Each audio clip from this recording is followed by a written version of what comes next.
Welcome to How Not to Be an Asshole. Is it a controversial thing to say? Hey, you got a secret you want to let out the bag? Just shit you normally skip over when I listen to a podcast. You ungrateful bastard. You're definitely the first politician I've talked to in a positive way. Look, having on the table. Oh, fuck. Yeah, you told me not. Sorry. Is that your enthusiastic face? That should go straight on the bio.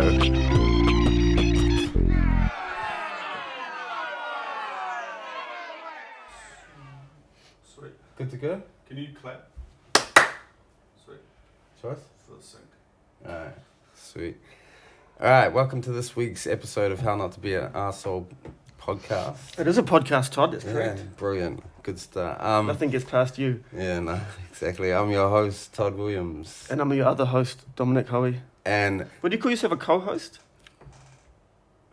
he's looking at Dan. I was actually looking at the back of your head. Oh, you're looking at me? You're the fucking co-host. Yeah. Get in your fucking lane. And the leader of this whole thing, Dan Morby. tricky nerd. Dan Morby. We have been referring to him as a real estate mogul, but that's not necessarily true. And we've decided he's more of a tricky nerd. I'm sick of getting all the job offers. Yeah. No more job offers to Dan, please. Yeah, direct them towards me. Once again, we have to thank... Who are we thanking? Daily Blog, Wireless, Leon Taylor for design, Cameron Robertson for photos, Dom and Matt Short. I really hate this part of the theme podcast. song. Why do you hate being grateful? I was actually lying in bed just thinking about how much I was going to hate this. You know when we do NRT and at the end we stand in a circle and say what we're grateful for the day? It's like that, but... Yeah, but at least it's different every time. This is the same shit. Sorry, man. You got to think of a more creative way to say it. All right, next week, next episode... Like, you have alliteration. Thank you for Leon Taylor for lending his lovely... Yeah, that was good. Fuck you. It was brilliant. All right, should we introduce our guest? Yep. All right. This week's guest, we're very excited about. I'm just going to read his bio off the wiki because they did quite a good job, whoever wrote this. Emery Douglas worked as the Minister of Culture for the Black Panther Party from 1967 until the party disbanded in the 80s. His graphic art was featured in most issues of the newspaper The Black Panther, which had a peak circulation of 140,000 per week in 1970. As the art director, designer, and main illustrator for the Black Panther newspaper, Douglas created images that became icons, representing Black American struggles during the 60s and 70s. Welcome, Emery.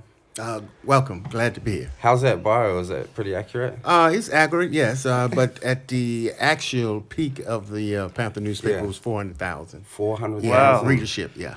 Wow. Yeah. That's crazy. It must have been exciting times. It was. A lot of going on during that time. Yeah. During the era of the intense struggles for human rights and justice in America and the world, matter of fact. Yeah. Yeah.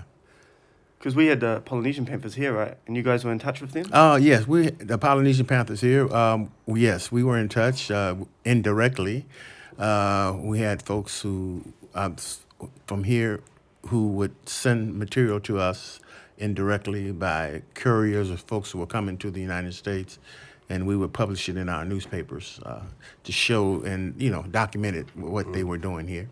Yeah, I think an interesting thing about your work is, so like over here in New Zealand we probably don't know too much about the Panthers, and what we do know is a lot of it's from mainstream media, and so obviously like really misguided and Kind of bullshit. and yeah, very bullshit really. But just so, and I guess one from these parts of the world might assume that as a Black Panther, or that being your legacy, that your work might have finished in the 80s, but you're still doing outreach and sharing and community work like to this day. Yes, that's right. You're not a young man anymore, although you kind of look it. Well, no, I'm an elder statesman. But yeah, like I think that's something we find quite incredible and really inspiring, that you're still like doing it. Yeah, until I drop. Yeah. I will continue doing it until I drop. Yeah. Can't do it no That's more. amazing. Yeah.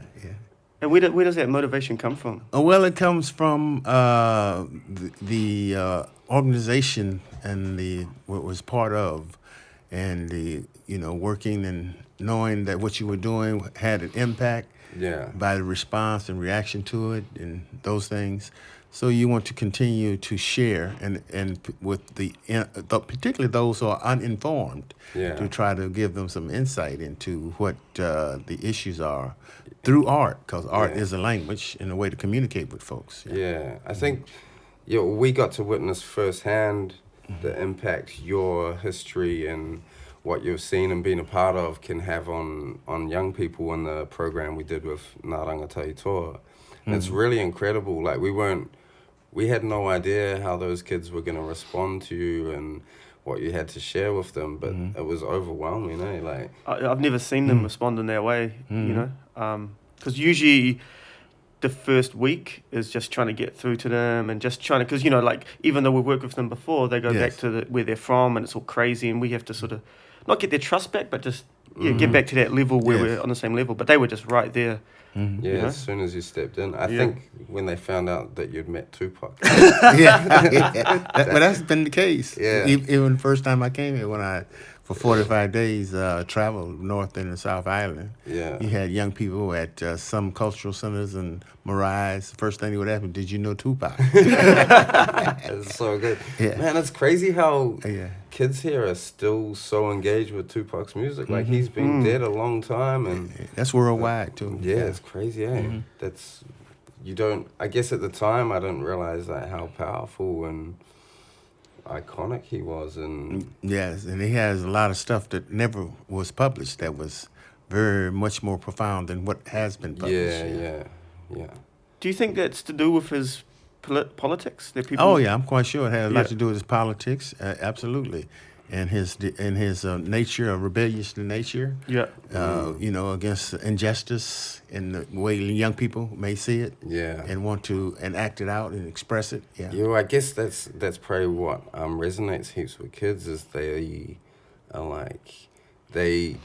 like he's from the same environment as me and he's powerful because he's resistant. Like, there's a real power in that, eh? Because Yes. what a lot of people do, like, he was a rich man, but he still carried where he came from. He didn't Yes. leave that behind Yes. for an easy life, and which is pretty amazing. Was there ever a point, like, sort of, I guess near the end of the Black Panthers where you were disheartened? Like, did you ever stop Hey, that's what I want to teaching art and reaching out to people? Was there ever a point? And, Yeah. well, not really. At the end in 2000, 1980, at the end of 82, around 82, 83, there was a progressive African American who owned a newspaper named Dr. Carlton Goodlett, and he knew of my work, and we used to share ideals and philosophies, but also we should send people over to work for him when he had limitations from our production department. And so once he knew that the party had discontinued, they found out, so I went to work with him from around that time, 1980 and 82, 83, up until 2004.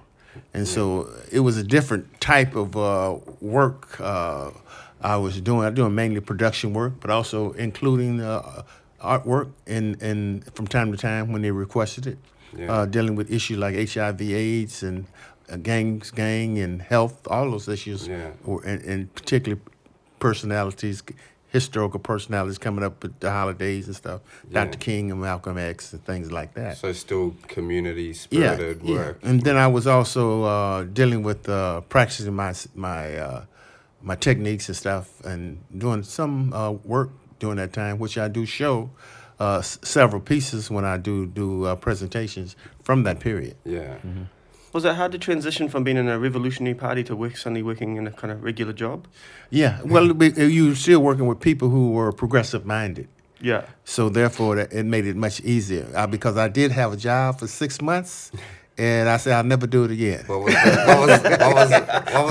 was the job? I worked at a silkscreen company, and I learned a lot technique-wise and stuff. They were doing the display signs for major supermarkets, and they had the Western United States and Hawaii. Yeah. And so I was working there for 6 months, but I never do. I told I couldn't do that no There's more. nothing more soul destroying Yeah. than fucking working for a capitalist, like Oh, man. unethical company, Yeah. and just being at their beck and call. Yeah, Like, yeah. it's the worst shit. Yeah.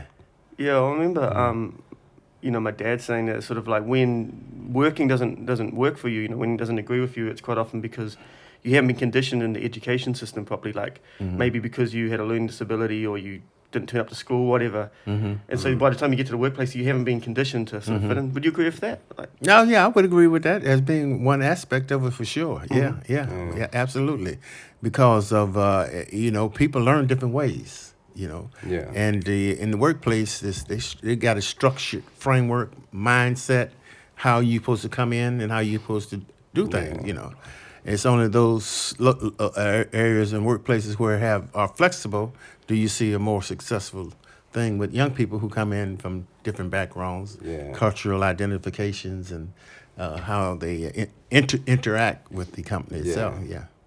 Yeah, it's crazy because you see, just the typical business model is just so Yeah. stifling for everyone except for the guy at the top. It's like- but then you see ethical businesses operating and everyone's doing well, including the guy at the top. Like, it's so strange that Yeah. more people don't adopt an ethical business model. Back to being a young person. I think it says somewhere on your wiki that you were locked up as a teenager. Yeah. I was in and out of the juvenile detention centers as a youngster. Yeah. But I always say I was locked up for being involved in illegitimate activity that wasn't sanctioned by the state. Yeah, no doubt. But at the same time, as an older person, when I got involved actively in the Black Panther Party, I wasn't locked up for anything but political activity. Yeah. As my adult age. Yeah. Do you think that experience as a young person with the legal system, did that play a part in you ending up in the Black Panther Party and being politicized? in maybe a direct or indirect way. Yeah. My mom was legally blind. They had these concession stands where they had run by the state, that where those people who were handicapped and blind could work in these concession stands in state and public city government institutions. And so like at the juvenile hall, there was a lady who ran the concession there she was blind for probation officers and families coming in to visit those who were incarcerated. Yeah. So she applied for that job when we first came to California about in the early 1950s, and she got a job there working for her, and then she took it over for 30 years. Yeah. But so when I was incarcerated in the back, she was working downstairs. Oh, damn. Oh, your poor mother. Yeah. Yeah. Did you? I found, because I was also locked up as a young person, and and I wasn't like enlightened about that experience until much later in my life. And I remember how that felt, like feeling. It was somewhat vindicating. I was like, because I think had to a degree Stockholm syndrome, and I was like, police are all right, even though they're always harassing me, locking me up, being assholes to me. And then I had a friend one day explain it all to me, and I was like, oh fuck, like maybe I wasn't like bad per se. And did you have a point like that when you met with the Panthers and the lessons they had, you know, that kind of... Well, you know, the lessons in the Panthers was one of seeing the Panthers. It was a whole different level. You know, you said, here you are gangbanging, and, you know, when the police come, you running. But here they are standing up to the police, you know what I mean, ready to make the ultimate sacrifice at any given time when they're on those patrols and stuff, you know. Yeah. So, you know, it was a total different level of, brought a total different level of awareness. Yeah. Yeah, social awareness, yeah. So I guess, like, anyone that was in the Panthers was pretty much, if you sign up for the Panthers, you were pretty much readying yourself to die for a cause, right? Yeah, it didn't make a difference. And contrary to what everybody believed, everybody didn't carry guns, you know, throughout the Panthers. But even the fact being in the Black Panther Party, at any time. If they had set up on them government raids and you'd been there, you could have been a victim, you know. Yeah. Yeah. Was there a point where you were just like, I don't know if this is worth it? You wanted to step Oh, away? yeah. Oh, yeah. And was it worth it? Oh, no, I mean, was there a point where you felt maybe it wasn't? Like, No, I never with the thought raids that. going on and people getting murdered and... No, but it was understandable that some people did. Yeah. And people realized that certain people could only go so far. Yeah. You know, and that was always the reality of it. Yeah. You had some people who just couldn't, after the police had shot at them or something happened, they just couldn't take it anymore. They had, you know, it wasn't because they didn't believe and weren't committed to social change. It just wasn't that they weren't ready to get in that mix anymore. Well, that would be difficult commitment to make if you had a wife, children. I imagine. I don't Well, know yeah, if but any you of still those have, things. and it's personal because Yeah. because you had those who did have wives, children, and stuff who did stay. You see, Yeah. so it's just a personal choice in relationship to yourself. Yeah. You know, that was to the level and the point that they could go. Yeah. Now, I could have at some point could have been a point to the level where I couldn't go, but it just happened didn't get to that point. You know, Yeah. but everybody got a breaking point at some point. Yeah, you no know? doubt. Yeah.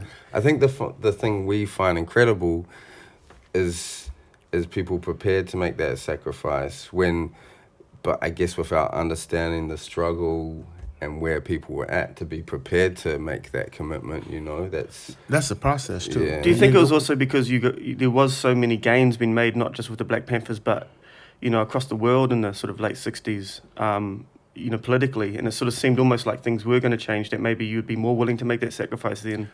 Well, it was also the commitment. You have to understand that we were young people. The Black Panthers was the age of 15, 16 and a half, 17, 18, 19 years of age. I was 21 going on 22, or 23, 22 going on 23. Yeah. Huey Newton was 23. Bobby Seale and Elbert Big Man Howard and a few more were 28 to 30 years old, and they were the old folks of the Black Panther Party. Yeah. So this was a youth movement. Yeah. And because in the country, you had to put it in a context across the country, there were over 200 or 300 rebellions and riots during that time. Same thing that you have today with Ferguson and young folks being murdered and just all across the country by the police, just like this March. You had over 100 people killed by the police in the United States alone, just in March of this year, and so and so you had that kind of a thing going on across the country during that period that people were very highly frustrated about, Yeah. and people, just not myself, but other young people were trying to figure out what they wanted to do. Yeah. They respected Dr. King, they respected the civil rights movement, but some wanted to go beyond just turning the other cheek in that context. Yeah. And so when the Black Panther Party came on the scene, you had many young people who wanted to be a part of that. And so it was out of that, but it's also the commitment come from as we evolved, had political education classes, confirming our convictions, understanding our link to other struggles around the world, the Cuban struggles, the Cuban resistance, being inspired by that, inspired with what's going on in South Africa and Southern Africa, the many liberation movements at that time. Also being in solidarity with what was going on in Vietnam.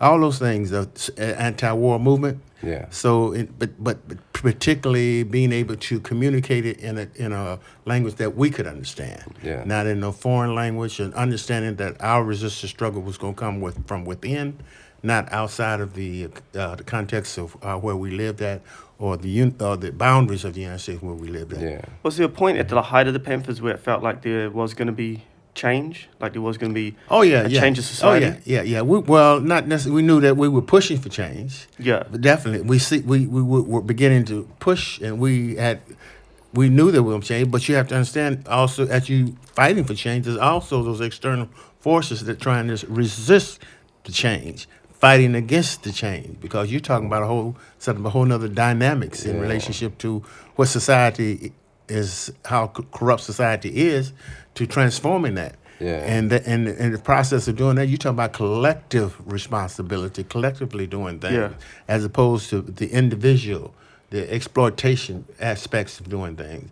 And you're putting in place programs to point out the contradiction to that are serving the interests of the community, and the community began to demand these types of programs from the government. Therefore, the government resisting that. The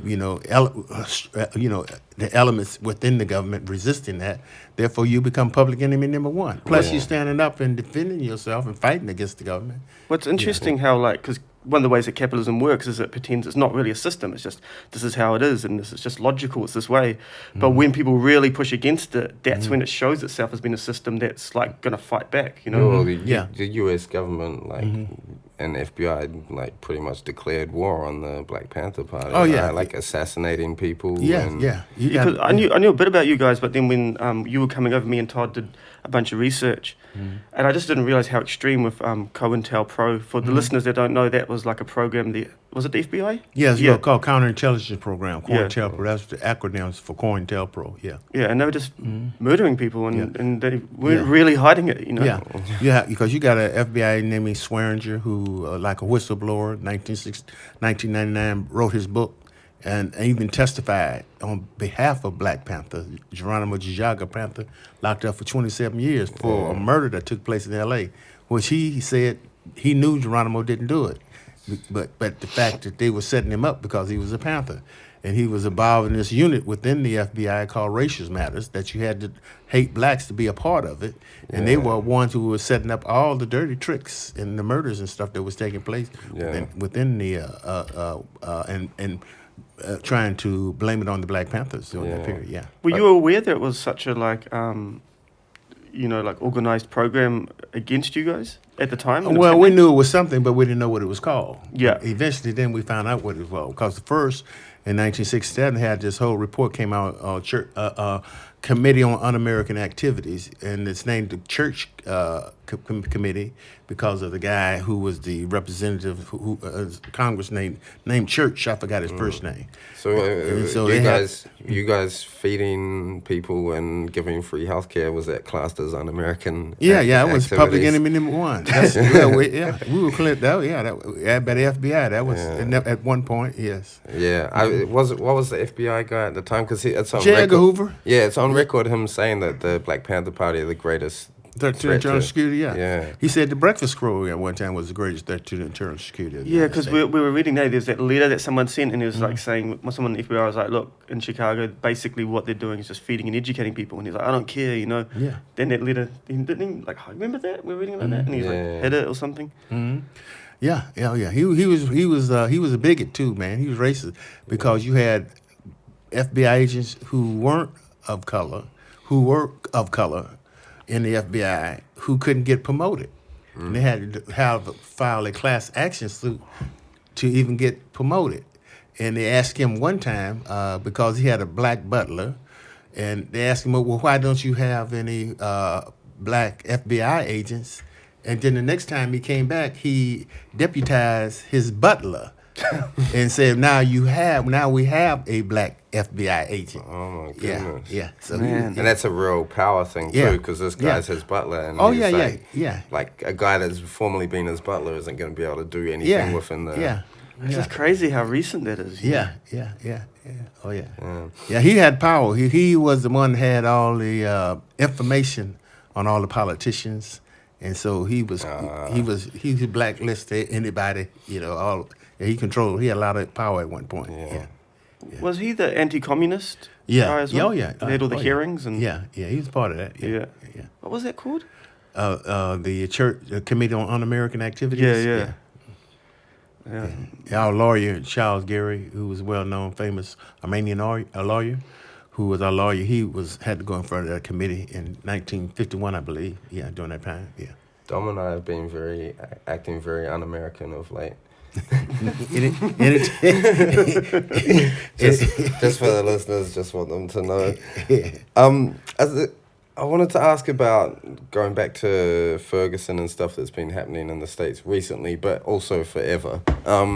Do you see that hitting a tipping point soon? Because people seem real fed up again. It seems like there's a recent kind of uprising of people who are really, really pissed off. And at what point does violence against African Americans in the States by the police and whatnot, when does that tip over into? Well, it's just like Ferguson. Ferguson was just a spark that lit the prairie fire, because you had Oscar Grant before that, you had Trayvon Martin, you had young people being killed. So that was just a spark, that lit the prairie fire. Yeah. So it was an ongoing build-up, and so to that point. And so now what you have is you have people who have shot at the police. Yo, there's a Custom- couple in of cops Ferguson. assassinated in New York, eh? Yeah, but then you also had in Ferguson itself and then you also in L.A. random stuff like that. So that shows you the level of frustrations that people have in regards to the police themselves in that context. But at the same time, there's an ongoing movement, and with the ongoing murders and being always to continue to being justified, of course, it's going to lead to more serious things happening with young people in the United States, particularly when there's no job, no hope, and for a great segment of young people. That's a hard Friday because people's blind faith in the powers that be and the police force, like people really believe that the police are there to protect them, like average normal people, especially like small business owners and people like that. You know what I mean? They sort of, And so, they are there for that in that context.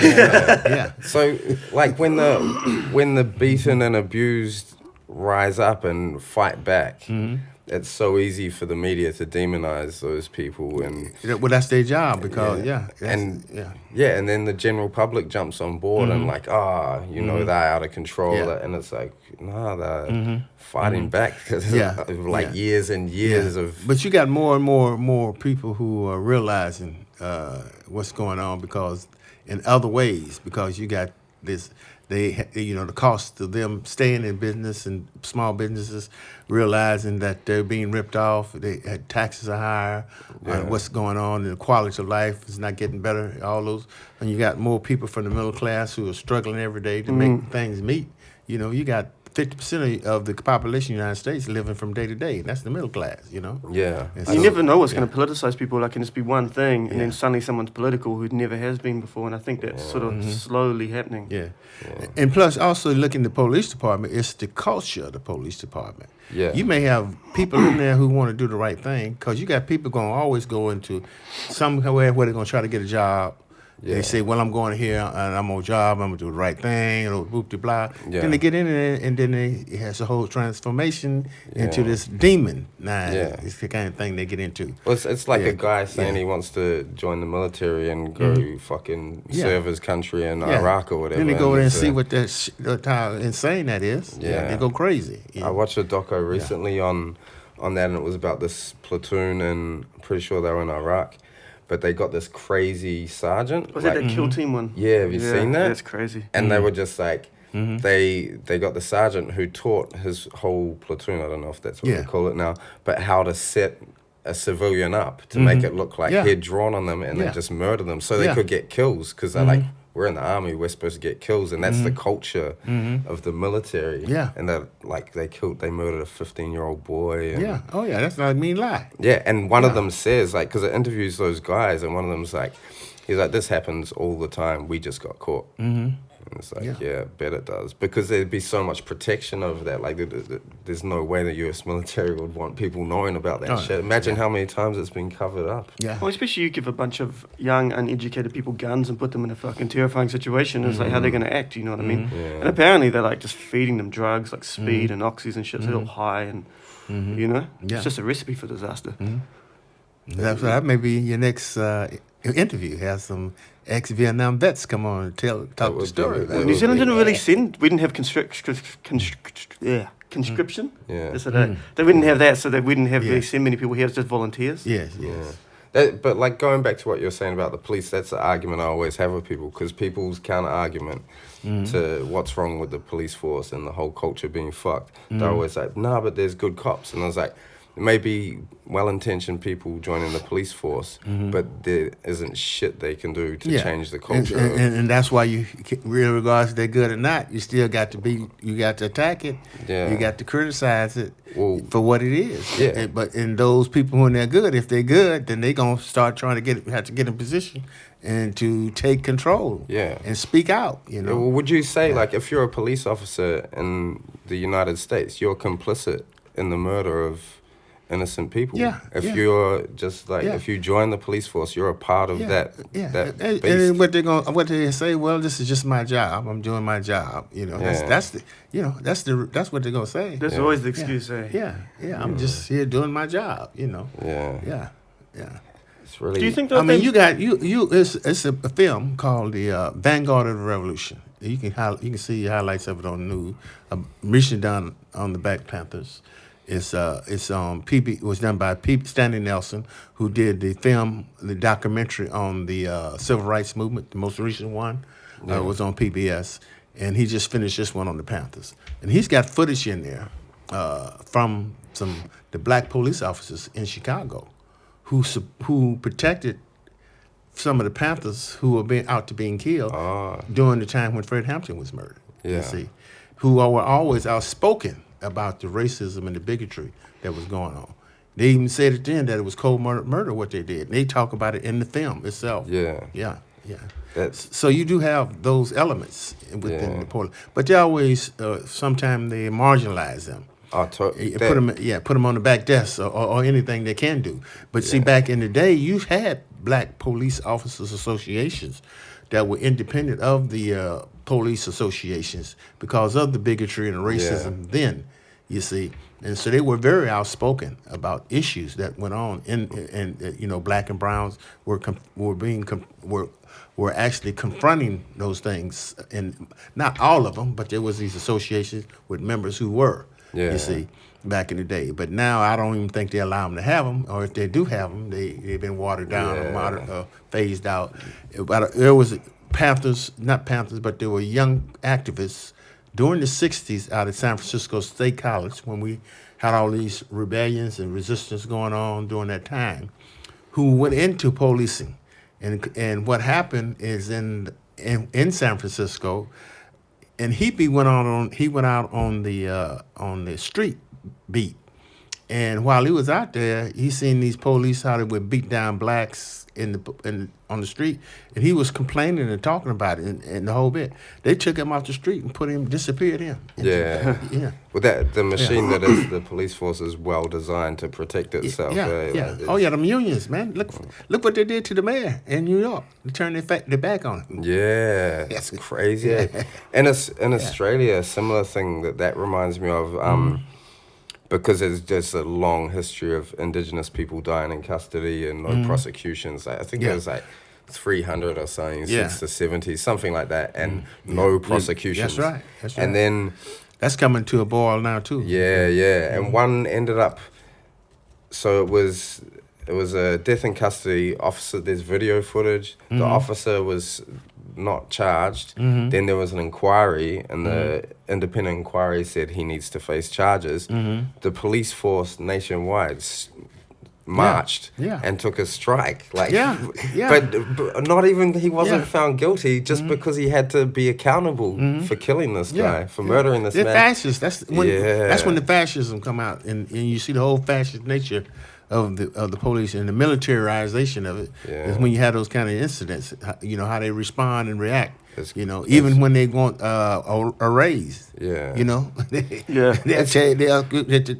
They'll get the whole machinery out there talking about, we're going to go off, crime going to rise up, it's going to be more killings and all kinds of insane stuff. It's crazy, though, because it's some racist shit. Because if that was an Indigenous man, if it was a white man, same situation, the whole police force would have marched about it. They would have been like, Speaking of Australia, like you've just been there for the Marxist conference. Do you still consider yourself Marxist? Well, I'm an anti-imperialist. I never was a Marxist per se, nor was the Black Panther Party. It was guided by Marxist, say, principles, and also about the socialist principles. But you had many people in the Black Panther Party come from different aspects of different belief systems. It's just that the people in the party who were Marxists and or socialists, who had these who were scholars in that, in many cases, were the ones who taught the political education classes, who could break it down and communicate in a language that was contemporary in the way the young people could understand it in the organization. You see, and so, but as far as being a Marxist, or am anti-imperialist and a humanist, because if any is not working and passing to people, then how relevant is it? I think Dom's upset. He really wanted you to be a Marxist. I don't mind. He's all right. Just rub his shoulder a bit. That's all right. Have you had much of a chance to sort of see what's going on politically in New Zealand while you've been here? Oh yeah, I mean, this is my third time. Yeah. Yeah. Matter of fact, this will make my fourth time. So, this is one day back. Oh, before I yeah, leave yeah, that. there's Yeah. Short fourth Yeah, trip. yeah. Well, the first time I've traveled the North and the South Island because I had came for a 45-day art and residency, but because there was such interest in the history of the party, they had scratched the art and residency, and I just traveled the North and the South Island, talking about that history. For the time I was here. And I've been up to Tuhoe, Urueras, how you say it? Uruera. Yeah, and Ranga. What's the coast on the west coast? Reagan, yeah. Yeah. How amazing is the Urueras? Tuhoe, Dunedin. Yeah. Been to Christchurch. Yeah, all those things. But I remember when I was here for Christchurch, they asked me, "Well, do you want to go to Christchurch?" And I thought they was talking about a church. I said, no, I don't want to go to Christchurch. Yeah, that's my. And I found out the last day it wasn't a church, so they hooked it up, and I went. Yeah. Even the church from Christchurch is gone now. Yeah. Yeah, because I feel like with New Zealand, in a lot of ways, like it was like a testing ground for that sort of neoliberal corporatism that sort of is like around the world now. It sort of seems like the model because they brought that in here, like 86, 85, 86. Well, they do whatever the United States do, in essence. I think with the States, though, they took it slower because they sort of still had, like, in New Zealand, like, they had, like, they got rid of all the protectionist tariffs and all that kind of stuff, and it was, and they brought that neoliberalism in quite early. Whereas with the States, they still had some protectionism over their industries. It was more slow. It's not really a question. I don't know where I was going with that, actually. Just rambling. Good talk, though. Are you going to do your segment today? No, I don't think so. Oh, Dom's got this great segment, but he's not going to do it today. Todd's obsessed with segments. Uh-huh. Yeah, that's my thing. I'm the segment guy, but we don't. We have never one. really have anything, though. He just sort of says. You should ring up Joel Rickaby, see what he has to say. I've actually been speaking to him about that. He's keen. He's currently on transit back to New Zealand. Yeah, we got this lunatic friend who's been living in Germany, and I think we're going to do a segment where we call him up and just get the guest to ask him some advice or a question. And this guy's... He's going to be a dad soon, so he wanted to do dad tips. Oh, yeah, dad tips would be good. Yeah. Not for me. Man, I looked after some 17-year-olds over the weekend. I'm definitely not cut out for being a dad. Fuck that. I think it'd be different if you started from the beginning, though. Yeah, I imagine you can't just so. jump into the 17-year-old. Yeah. You need to build up some investment in the child first. Well, you're looking forward to seeing your kids? Yeah, well, they're grown. My grandkids, Yeah. Grandkids as well. When your kids are grown, they grown. They Yeah. doing to take care of their own thing and stuff. When they Yeah. need something, then Yeah. It's like that, eh? Yeah. The older I get, the less frequently I contact my family. Yeah. But it's cool though. It's like it's fine. Everyone's all good. Yeah, you know? that's the important thing. Yeah. Did you raise your children, like, politically? Like, I used to even though my daughter's mother was in the Panthers, and then she decided to left. Then I hooked up with another young lady. Then I had my son. You're She quite was a in the handsome Panther. man. I'm not surprised. Then I had my daughter, my son, then my daughter. Yeah. And so they were both Panthers, Cubs in the party. But also when I used to in the Panthers and pass after the Panthers, my daughter used to hang out with me, go to rallies, and I used to, all the way when she was in diapers. When I used to take care of her, travel with me and had to go things. Oh, yeah. Yeah. Yeah. So they're conscious. They got their own way of understanding, dealing with it. I never tried to say this is where you do it and cut, but trying to talk with them and ask them about things and analyze things for themselves. Your daughter's an artist too, and there's revolution in her art, right? Like, it's a progressive, conscious stuff in her work. Yes. Yeah, that's such a cool thing to pass on to your child. I think. Yeah. She has a spoken word out. Yeah. and you can get it if you maybe I can show you later on. Called Mauricia, Meres. No, you showed us. Oh yeah, I did. Yeah, Okay. but for the listeners though. Yes, Mauricia. Okay. Gabrielle, yeah, she's got some on iPod. Yeah. That's the music station. That's the one where Yeah. people go listen to. Yeah. I think speaking of kids, something that stood out to me, and like I was saying before, in this part of the world, us being quite ignorant of what the Black Panther Party was, a lot of the imagery you showed us was Black Panther cubs, and the imagery we've seen is guys holding guns, you know? We didn't see the other aspects of it, didn't see the children, the women, the health clinics and the food programs and all that sort of stuff, which seemed to be like a really huge part of what it was. Like. Oh yeah, absolutely. Well, point number 7 was we wanted to meet the end opposed to police brutality and murder of black folks in the United States. So it was so intense that's why it started around that particular point of the 10-point platform of the Black Panther Party. Yeah.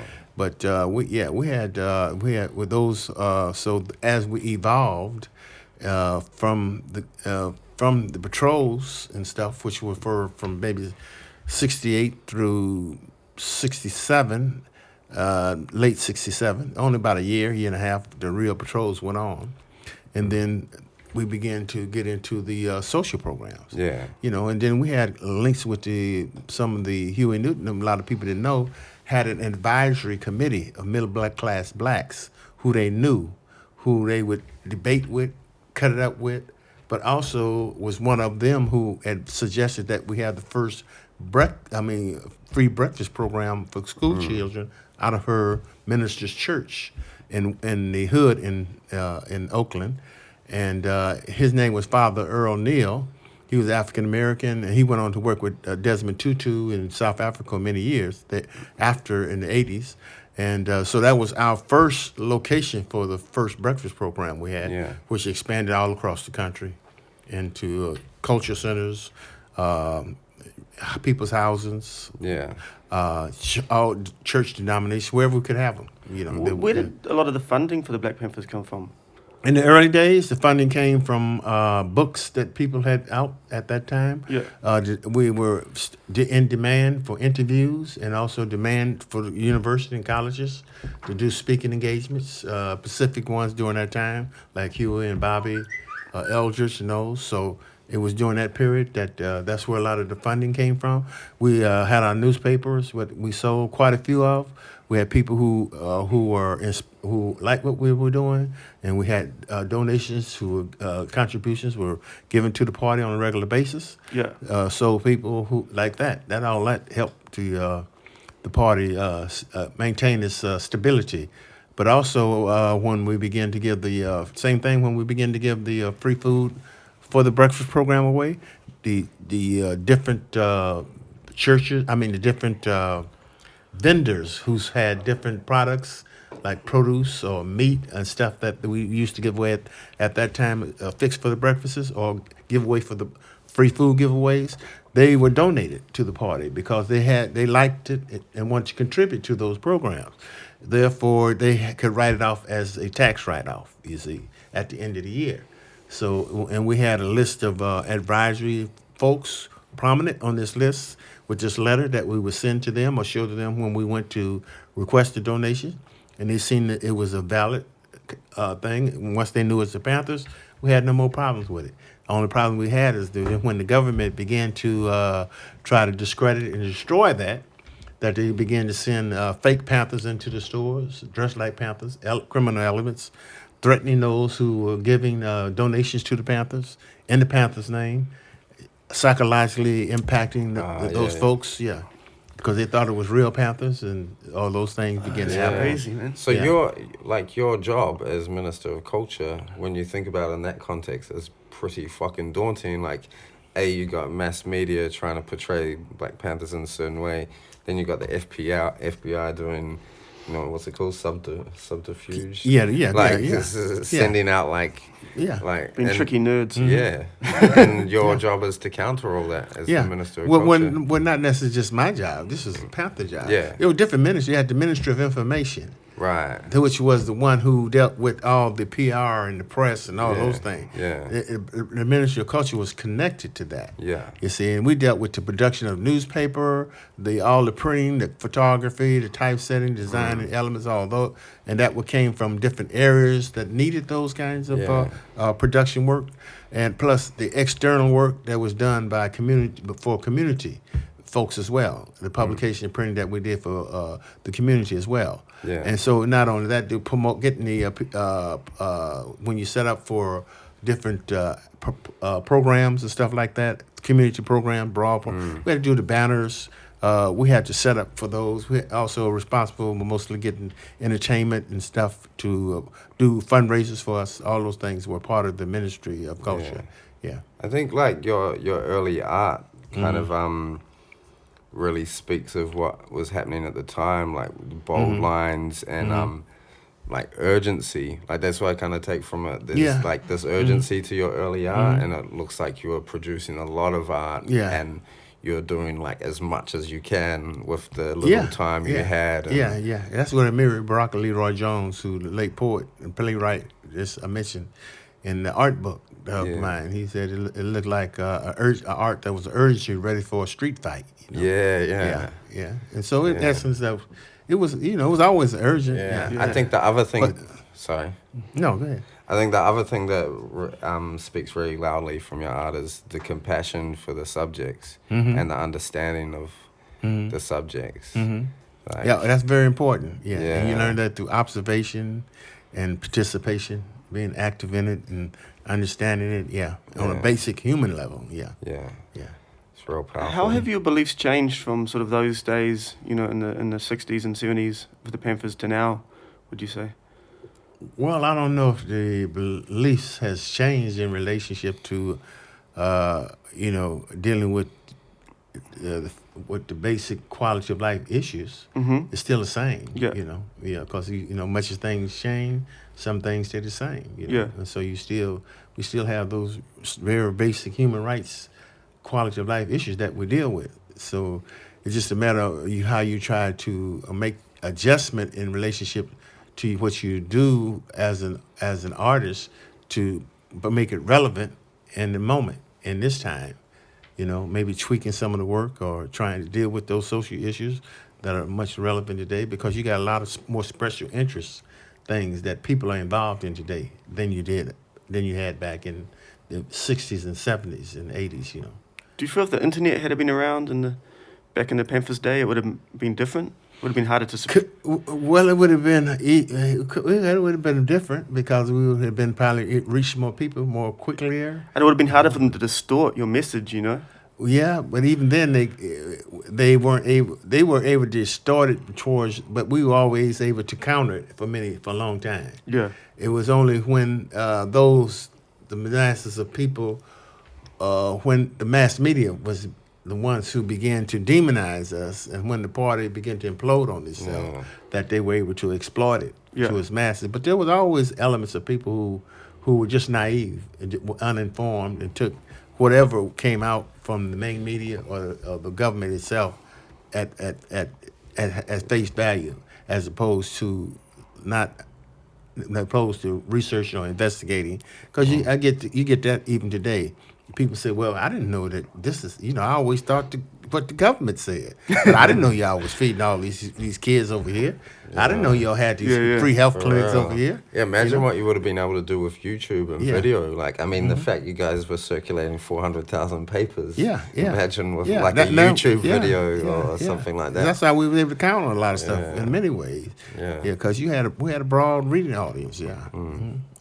And we had solidarity. We had ex-Vietnam veterans and those draft resistors who went to Scandinavia and different parts of Europe, who were supportive of us. Used to sell a paper over there.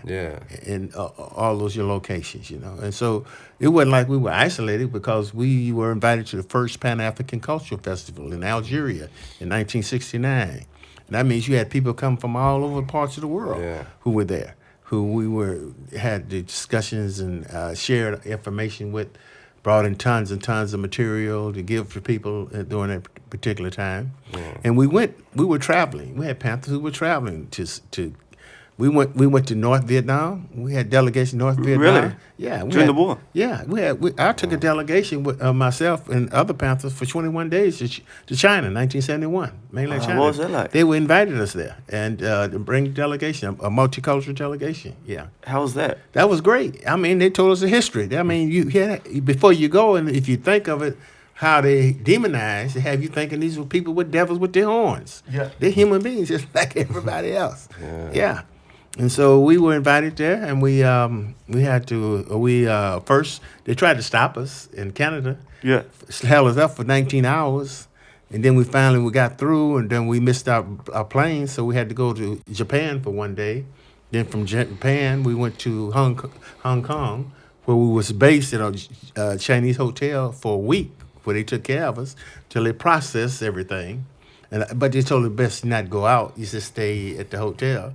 Then we did that because it was, it was a diverse delegation. We had lawyers, we had Panthers, we had black, white, brown, Asian that we brought with us. And so what happened is that after that week, we had to go to the consulate, to the border area where the British was controlling to get your passports and stuff. And they were gritting their teeth and they was mad.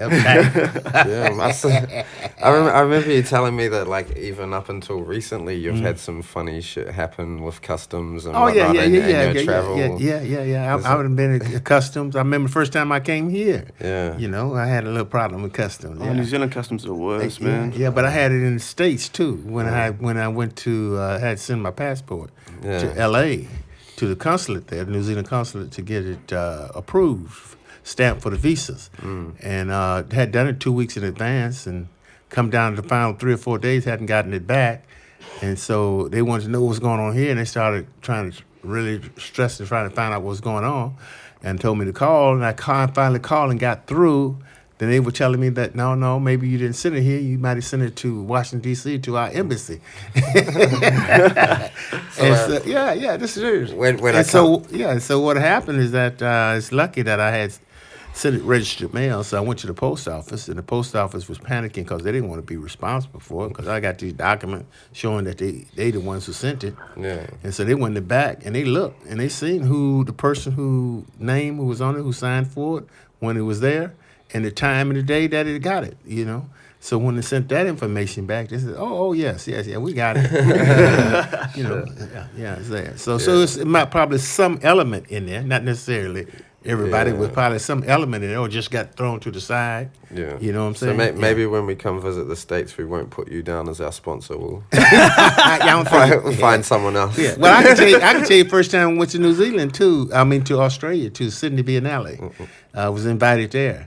And they told us that when we got there, that they go to each of the consulates of representatives from the countries to try to get funding for those folks who come in. They said they went to the American consulate, and they took the list, and the first thing they said, "You want these people to come here?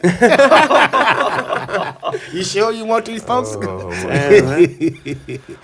One thing that's always struck me about the Panthers, especially when we were watching the older documentaries and stuff, was how, like, everyone's quite amazing orators. A lot of them were, not only being, like, super articulate, but being quite creative with the language. Yes. Where did that come from? That's the culture. That was the culture, and that was the flavor, and it was inspired by Eldridge himself, who was a great orator. Yeah. And the whole fact. And then you look back at Malcolm X, and you look at Stokely Carmichael, and some of those in the civil rights movement, like a Fannie Lou Hamer.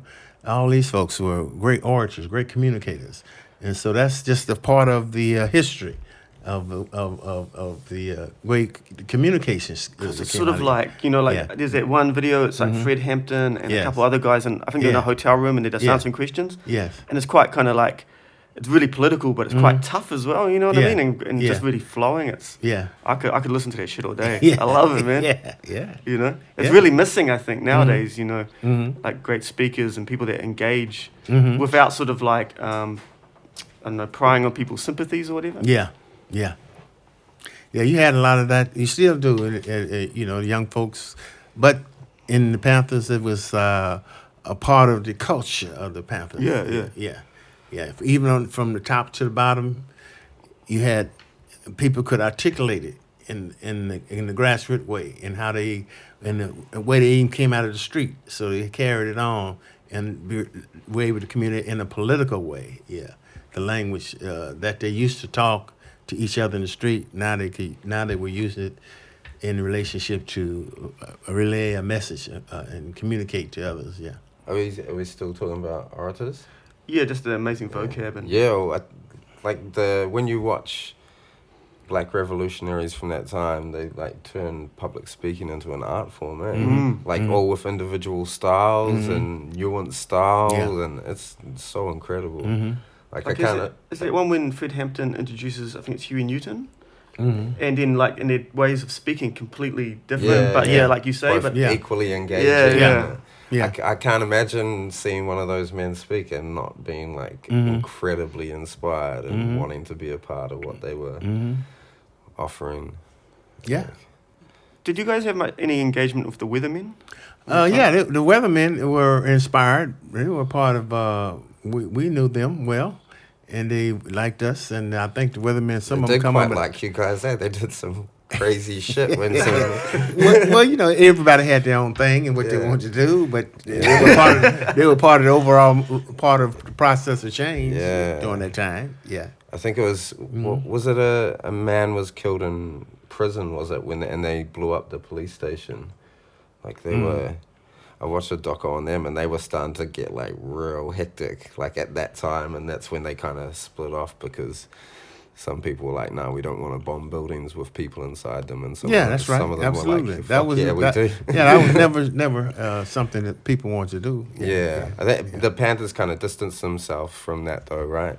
Yeah. Oh, yeah. We couldn't tell others how to respond, but that wasn't what the Panthers would do. We would never do anything that we felt that would turn the people against you. Yeah. And the people didn't identify with terrorism. Be pretty satisfying to blow up a police station, though. Oh, it would be. Yeah. I saw a KFC burnt down in Australia the other day, and I was like, "Oh man, I hope that wasn't an accident."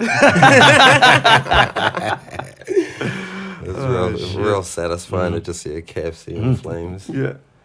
Are you going to ask your art question? What was that? Your revolutionary art question. Oh, right, yeah, I remember. The one question you had planned. Yeah. As per usual, all my planning goes out the window.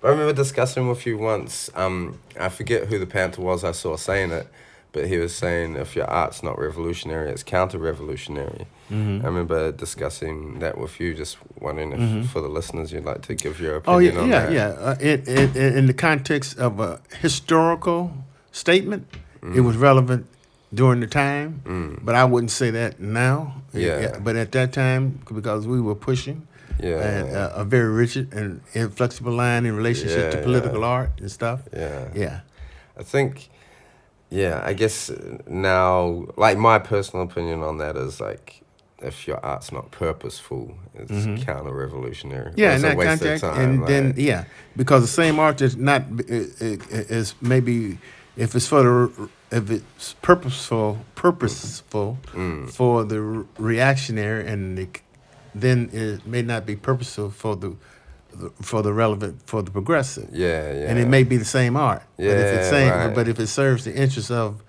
the progressive mindset, or even to the art, even to the point of being aesthetically beautiful and calming and relaxing.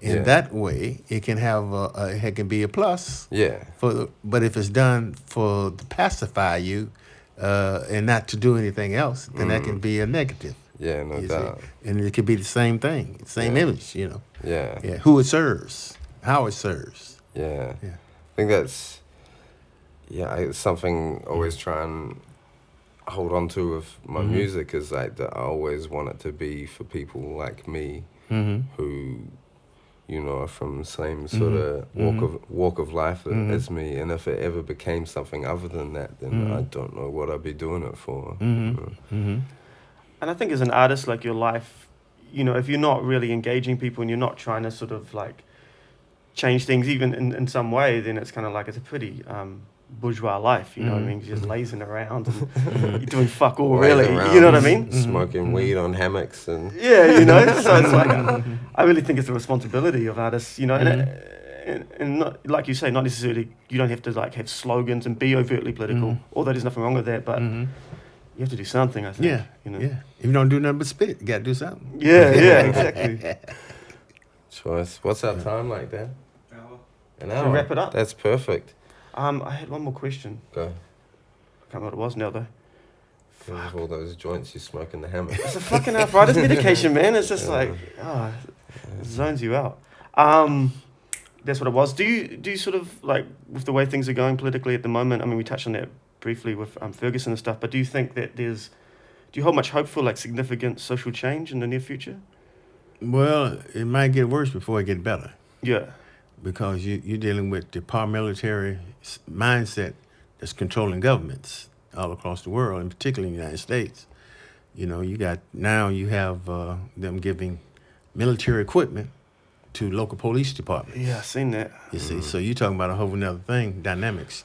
You got the right wing and the extremists, both Democrats and Republicans, dictating policy within the context of mainstream politics and stuff, what have you.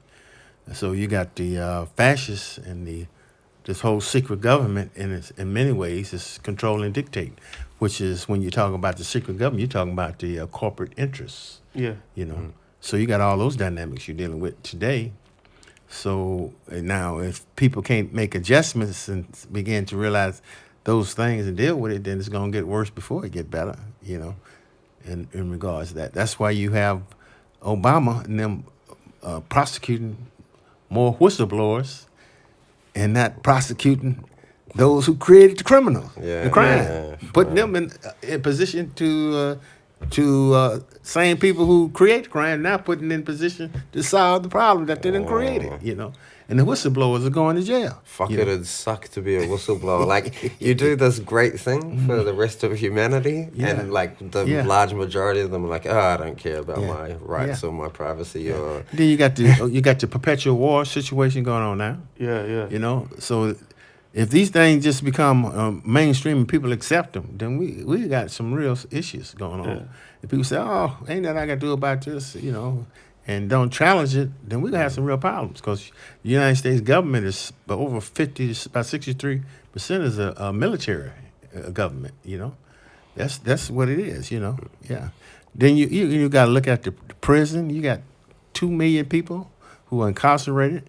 25% of the 5% of the population of the world, but 25% of those who are incarcerated in the world is in the United States, and they continue to build these supermax prisons, you know, because there's profit in it. that'd be a good place for revolution to start, eh? Yeah, Prisons is the prison population. Well, they do. They're builds, resistant. They have resistance movements that are connected to the movements across the country, you know, right now. You know, they just had a major big, about 6 months to a year ago, they had a big strikes within the prisons that people were supporting to help them get some of the demands. They weren't asking to get out because they said if they did the crime, we'd do the time. You know, but they didn't want to be treated like human beings, not tortured and those kinds of things. Warehoused, So you got those kinds of things that exist that has to be dealt with, you know. So it's different kinds of movement. You got the immigration movement, you know, in the United States, where they give you the illusion that they're doing something about it, when in reality you still kicking in doors, shipping people back out of the country. You know what I mean? They can't get jobs, all those things, profile. So you got those dynamics, you know. Then what I just mentioned, the 100 people just killed in 1 month in March by the police. So you got whole dynamics that's there, that's going to bring people together and make them realize who, you know, where there was these real differences between different elements and stuff, are now trying to work together in a way to move forward. So I guess always something's got to give at some point, and it's just when. Yeah, well, I guess when people realize that their various privileges don't really protect them from the people in power, you know. Mm-hmm. Like, it doesn't really make much difference. You might have this little bit of privilege, but Yeah. really it's like you're on the same fucking Yeah. boat. I you got know? I got a lot at the moment. You got a lot of privilege? Yeah, I'm staying in this rich person's That's house right. with a swimming pool. And isn't it crazy So- how different it is? Like, it's like not okay. even being in the same world. No, like, it's a different world. But the best thing is, though, is being there and thinking about how hard I've worked for like the last 20 years Yeah, to yeah. enjoy this, and I'm Yeah. just there, like Yeah. drinking a beer in the Yeah. pool, and like I ain't done shit. a lazy fucking criminal. Yeah, just having my loser artist friends over, and Yeah. it's really Well, good. well, we used to say also. We used to say we didn't care if a person if they wore Brooks Brothers suit or they lived up on the hill. It was what their politics was, who they served, what their Yeah. interest was. You know? Yeah. Yeah. No doubt. Yeah, I've recently been enlightened to like people from wealthy backgrounds that I really like. I used to always think that I hated Yeah, every person Yeah. from money, but I've met Yeah. some really good people. That's real ignorant of me. Yeah, But, I feel ashamed now, eh? Yeah, for a little bit. So to our wealthy listeners, we love you too. Yeah.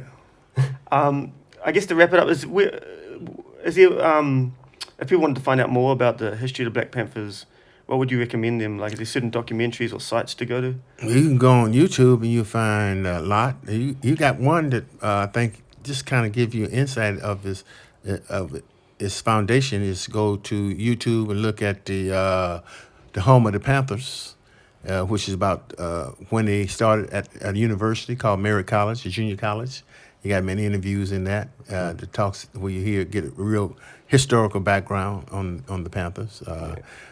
You got some films, all kinds of films and documentaries, but there's a lot of stuff on YouTube that you can read about, see. I mean, Murder of Fred Hampton is a good one, you Yeah. know. Yeah, that's crazy. But this new documentary, this PBS documentary, that's the one coming out this year. Yeah, I'm excited about that. Yeah, and they got all the young activist organizations, the, civil rights organizations who are supporting it. You know, you got Black Lives Matter also supporting it.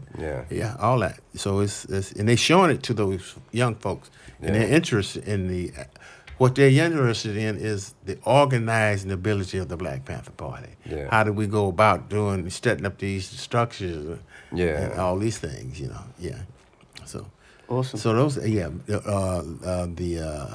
what did I say? The vanguard of the revolution. That's Yeah. And haven't then there's seen that one. some on that's been on MTV that we've done. Yeah, I don't know how you can look on there. TV One, I think, is also another television station that's done some. Must be on the internet somewhere. Yeah. But there's a lot out there, and I Yeah. think particularly that one coming out this year looks amazing. Mm-hmm. The Murder of Fred Hampton is really good as well. And Yeah. I think especially what we're talking about with the orators and the great speaking, it's got a lot of that Yeah, in there. yeah. Because it's all just old footage. Yeah. I think Dom and I can attest to the worthwhileness of doing a little research on the Panthers. Yeah, no, it was too. cool, man. It's good to get into research something you're actually interested in. And you got the Yeah. international, you got the Polynesian Panthers. Yeah, You got their documentary that shows the link between us and them. Because Will Idiola's niece came to the Bay Area with the film crew, and we took him up to the archivist for actually looking at a Panther newspaper where they had sent in stuff about their social programs that shows the actual link, you know. And I'd love to see an actual copy of the paper. Yeah. We saw that one day. Yeah. Should we wrap it up? Yeah. Hey, thank you so much. It's Yeah. Thank you. It's a pleasure. been an honor. Thanks very much, Emery. Right on, and brother. hopefully we'll see you soon. For sure. Okay. No doubt.